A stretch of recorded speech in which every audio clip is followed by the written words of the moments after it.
तो hello guys, कैसे आप सब लोग। मेरा नाम है सौरभ। आज मैं आपको बताऊंगा लूसेंट का पूरा निचोड़ इस वीडियो में। आपको एग्ज़ाम में टॉप करना है। अब जैसे 29 तारीख का पेपर है, अभी पेपर से लगे हुए हैं तो उसमें क्वेश्चन पूछे हैं एग्जामिनर में, तो आपको लूसेंट का पूरा पूरा निचोड़ बताऊंगा इस वीडियो में। बस आप कुछ मत करिए, आप वीडियो को सब्सक्राइब, वो चैनल को सब्सक्राइब कर लीजिए, बेल आइकन प्रेस कर लीजिए। देखो गाइस, मेहनत आपको इस तरह से करनी है कि लोग भी बोले कि भाई इसका सिलेक्शन नहीं होगा तो किसका होगा। देखो, जैसे मैंने आपको बता दिया है इस वीडियो में। देखो, आपको ऐसा हाइलाइटर पेन से यूज़ करना है। देखो, हाइलाइटर पेन से यूज़ करना है। देखो, जिसके संदर्भ में जैसे यज्ञवेद वेद है, ऋचाओं के क्रमबद्ध ज्ञान के संग्रह को यज्ञवेद कहा जाता है। इसमें 10 मंडल, 10,800 और 10,028 सूत्र हैं और 10,465 ऋचाएँ हैं। तो आपको मेहनत इस तरह से करनी है। बुक भी बोल दे कि भाई आपका सिलेक्शन नहीं होगा तो किसका होगा। आप लूसेंट को पी जाइए, आपको इतना पढ़ने की ज़रूरत नहीं है। आपको थोड़ा बहुत पढ़ने की ज़रूरत है, नॉर्मल।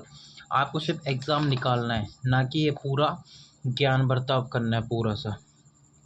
बस आपको वीडियो को इतना प्यार दे दीजिए और बस आप वीडियो को इतना शेयर कर दीजिए, इस पर 2, 3, 4, 5 लाख व्यूज़ आराम से आ जाएगा। ये चाहता हूँ मैं बस, जिससे लोगों को, बच्चों का कल्याण हो जाए कि भाई आप मेहनत करो बस।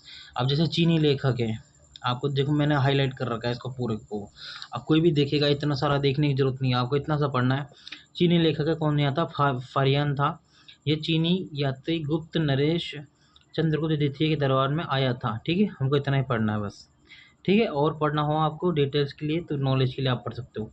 बस इतना सा हमको पढ़ना है नॉलेज के लिए। बस आपका सिलेक्शन इसमें से क्वेश्चन आएगा तो इसमें से ही बन जाएगा। बस ऐसा पढ़ना है आपको, कभी भी बस ऐसा पढ़ना। अब जैसे सिंधु सभ्यता है, अब सिंधु सभ्यता में आप इतना सारा पढ़ोगे तब तो पढ़ की पार आपकी, है ना।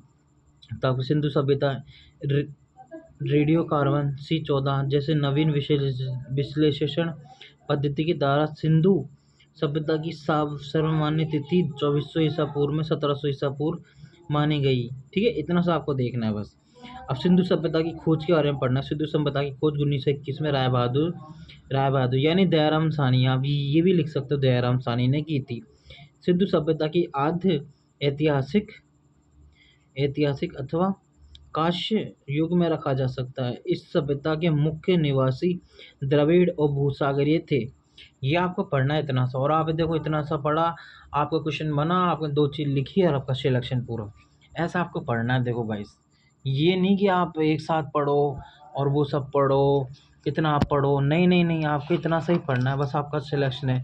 अब देखो, महाजनपदों का उदय काल पढ़ना है आपको, ये आपको थोड़ा बहुत पढ़ना पड़ेगा। देखो, अंग, मगध, काशी, वत्स्य, वजीज, कौशल, अवंती, मल्ल, पंचाल, चेंदी, कुरु, मत्स्य, कंबोज, सुरसेन, अश्वक, गंधार, ये हो गए 16। अब आपको थोड़ा सा और डिटेल पढ़ना है तो आपकी राजधानी आदि पढ़ सकते हो, पर मेरे ख्याल से इतना नहीं पढ़ना आपको। कौन सा आप RSIS का पेपर दे रहे हो, नॉर्मल आपको पेपर निकालना है, आपको ऐसे पढ़ना है बस, इतनी डिटेल्स के साथ पढ़ना है। मैंने आपको इसमें कुछ भी गलत कहा हो तो मेरे को बताना गाइस। मैं आपको पेपर निकालने का तरीका बता रहा हूँ, आप नॉर्मल पढ़ो। जैसे ईसाई धर्म है, ईसाई धर्म में आपको थोड़ा सा पढ़ना। देखो, ईसाई धर्म का संस्थापक ईसा मसीह है, वह प्रमुख ग्रंथ है इब्राइल है। बस ठीक है, ये हो गया बस। ठीक है, और आपको डिटेल में पढ़ना है तो आप पढ़ सकते हो। और बस इनके धर्म का पवित्र चिन्ह कौन सा है, क्रॉस आता है ना, वो प्लस की तरह वो आता है। ये हो गया, बताओ, ये क्लियर है। तो आपको ये पढ़ना है। देखो, इतना सारा है ना, इतना सारा नहीं, ये 2 चीज़ पढ़नी है नॉर्मल। अगर आपको और पढ़ना है तो पढ़ सकते हो, मैं तो आपको देखो इन्फॉर्मेशन के लिए बता रहा हूँ, आपको पेपर के लिए इतना ही बहुत है। और आपको पढ़ना है तो आप पढ़ सकते हो अपने हिसाब से, ऐसी कोई बात नहीं है। अब मैं आपको आगे बता दूँ, जैसे गुलाम वंश है। अब जैसे गुलाम वंश है, जैसे सल्तनत काल है, गुलाम वंश है, तो गुलाम वंश की स्थापना 1206 में कुतुबुद्दीन ऐबक ने किया था। ठीक है, वह घोरी का गुलाम था। ठीक है, ये हो गया आपको कुतुबुद्दीन ऐबक। और इसके अलावा और कोई नहीं पढ़ना। कुतुबुद्दीन ऐबक ने अपना राज्याभिषेक 24 जून 1206 को किया। कुतुबुद्दीन ऐबक ने अपनी राजधानी लाहौर में बनाई। लाहौर यानी पाकिस्तान के समथिंग, है ना। कुतुबुद्दीन की नींव कुतुबुद्दीन ऐबक ने डाली। कुतुब मीनार की नींव कुतुबुद्दीन ऐबक ने डाली। तो ये हो गया आपका पेपर। इतना मत पढ़ो आप गाइस, इतना मत पढ़ा। जैसे मोहम्मद गोरी है, इसके 3 युद्ध लड़े, 1911, वो 1991, 1992, 94, तो ये 3 युद्ध हो गए। प्रथम तराइन का प्रथम युद्ध, द्वितीय चंदावर का युद्ध गौरी और पृथ्वीराज के बीच में हुआ था, गौरी और पृथ्वीराज के सेकंड के बीच में होता, गौरी और जयचंद्र के बीच में हुआ था। ये हो गए 3। तो आपको ये सब चीज़ें करनी है एग्जाम में, बस थोड़ा सा देखना। आप तुगलक वंश से 1320 से 1398 तक 5 सितंबर 1920 को खुसरो खां को पराजित करके गाजी मलिक का तुगलक गाजी गयासुद्दीन तुगलक के नाम से 8 सितंबर 1920 को दिल्ली के सिंहासन पर बैठा। तो आपको ऐसा पढ़ना है गाइस।